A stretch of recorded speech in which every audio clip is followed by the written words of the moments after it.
ब्रह्मांड के इस गहरे, खामोश अंधेरे में क्या हम वाकई अकेले हैं? ये एक ऐसा सवाल है जो सदियों से हमारे जहन में गूंजता रहा है। पर अब हम सिर्फ सवाल नहीं पूछ रहे, हम जवाब के बेहद बेहद करीब पहुंच चुके हैं। हम एलियंस को ढूंढ नहीं रहे, शायद वो हमें देख रहे हैं। और सबसे शॉकिंग बात, हम उनके प्लैनेट के साइंस ऑलरेडी डिटेक्ट कर चुके हैं। ये कोई फिल्म की कहानी नहीं है, ये एक कॉस्मिक जासूसी की शुरुआत है जिसके सबूत हमें अंतरिक्ष की गहराइयों से मिल रहे हैं। तो हमारी ये कहानी शुरू होती है एक ऐसी खोज से जिसने वैज्ञानिकों के भी होश उड़ा दिए हैं। एक ऐसी डिस्कवरी जो प्लैनेट्स के बनने के अब तक के सारे नियम तोड़ देती है। हुआ यह है कि वैज्ञानिकों ने हमसे करीब 137 लाइट ईयर्स दूर एक ऐसा सोलर सिस्टम ढूंढा है जिसमें एक नहीं बल्कि 2 सुपर अर्थ मौजूद हैं। इनमें से एक प्लैनेट जिसका नाम TOI 715b है, एक रेड ड्वार्फ स्टार का चक्कर लगाता है। पर असली चौंकाने वाली बात यह है कि इस सिस्टम का पूरा स्ट्रक्चर ही प्लैनेट्स कैसे बनते हैं हमारी इस थियरी को चैलेंज करता है। ये अपने आप में एक बहुत बड़ा सुराग है कि यूनिवर्स हमारी सोच से कहीं ज्यादा कॉम्प्लिकेटेड है।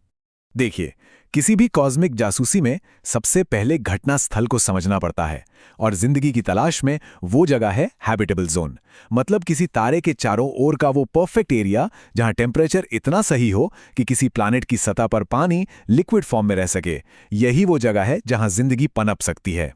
और हमारा जो मेन सस्पेक्ट है प्लैनेट TOI 715b, वो अपने तारे के कंजर्वेटिव हैबिटेबल जोन में ही मौजूद है। ये बात उसे जिंदगी की मौजूदगी के लिए एक प्राइम कैंडिडेट बनाती है। ये सिर्फ कोई तुक्का नहीं है, ये एक ठोस सुराग है जो हमें इस केस में और आगे की जांच करने पर मजबूर कर रहा है। तो सवाल ये उठता है कि जब हम किसी प्लैनेट को सीधे तौर पर देख ही नहीं सकते, तो हम वहां जिंदगी के सबूत भला कैसे खोजेंगे?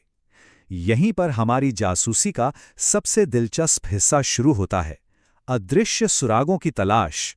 इन सुरागों को कहते हैं बायोसिग्नेचर्स। इन्हें आप जिंदगी के छोड़े हुए केमिकल फिंगरप्रिंट्स समझ सकते हैं। ये वो छोटे छोटे सिग्नल्स हैं जो अरबों मील दूर से भी ये इशारा कर सकते हैं कि किसी दुनिया पर कुछ जिंदा है। वैज्ञानिक जो हैं वो मेन रूप से 3 तरह के बायोसिग्नेचर्स पर फोकस करते हैं। पहला, गैसियस, यानी किसी प्लैनेट के एटमॉस्फेयर में मौजूद गैसों को एनालाइज करना। दूसरा, सरफेस, मतलब प्लैनेट की सतह से रिफ्लेक्ट होने वाली लाइट में जिंदगी के रंग खोजना। और तीसरा, टेम्पोरल, यानी वक्त के साथ होने वाले बदलावों को ट्रैक करना। यही 3 सुराग हमारी जांच को आगे बढ़ाएंगे। तो सबसे पहले आते हैं गैसियस बायोसिग्नेचर्स, जैसे किसी एटमॉस्फेयर में ऑक्सीजन या मीथेन का मिलना जो लिविंग ऑर्गेनिजम्स पैदा कर सकते हैं। फिर आते हैं सरफेस बायोसिग्नेचर्स। जरा सोचो, एक ऐसा प्लैनेट जहां पेड़ हरे नहीं बल्कि पर्पल या रेड हों, उनकी सतह से रिफ्लेक्ट हुई लाइट भी जिंदगी का एक पक्का संकेत दे सकती है। और आखिर में है टेम्पोरल बायोसिग्नेचर्स, एटमॉस्फेयर या सतह पर होने वाले सीजनल बदलाव, जैसे मानो कोई प्लैनेट मौसम के साथ सांस ले रहा हो। लेकिन कहानी में असली मोड़ यहीं से आता है। क्या हो अगर ये सारे संकेत हमें धोखा दे रहे हों? यानी जो हम लाइव समझ रहे हैं वो एक इल्यूजन भी हो सकता है।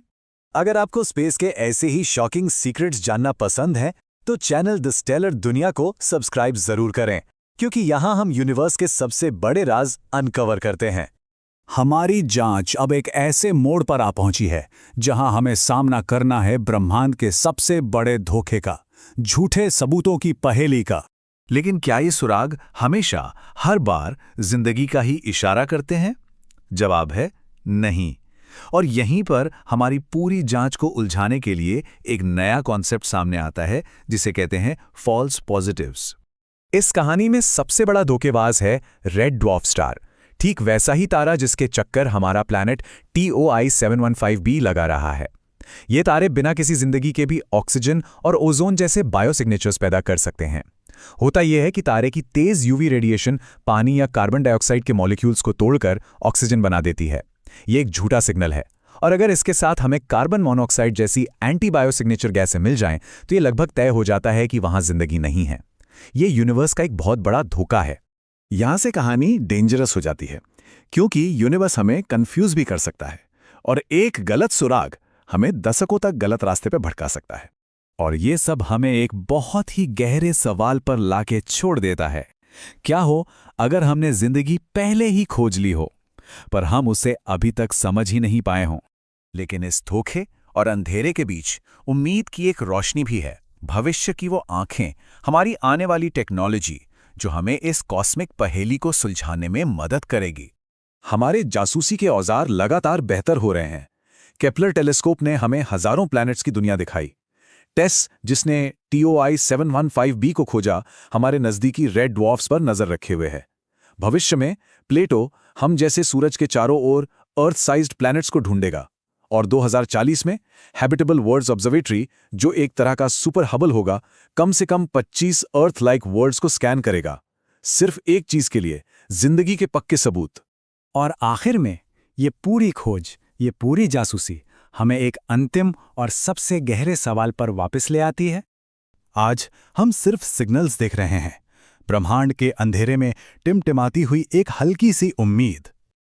पर कल हो सकता है हम किसी और अर्थ को उसके नीले समंदरों और सफेद बादलों के साथ बिल्कुल साफ साफ देख रहे हों। और शायद किसी और दुनिया पर कोई अभी इसी वक्त हमें देख रहा हो। अगर आप यूनिवर्स के ऐसे ही मिस्ट्रीज एक्सप्लोर करना चाहते हैं तो द स्टेलर दुनिया को सब्सक्राइब करना ना भूलें, क्योंकि ये तो बस शुरुआत है।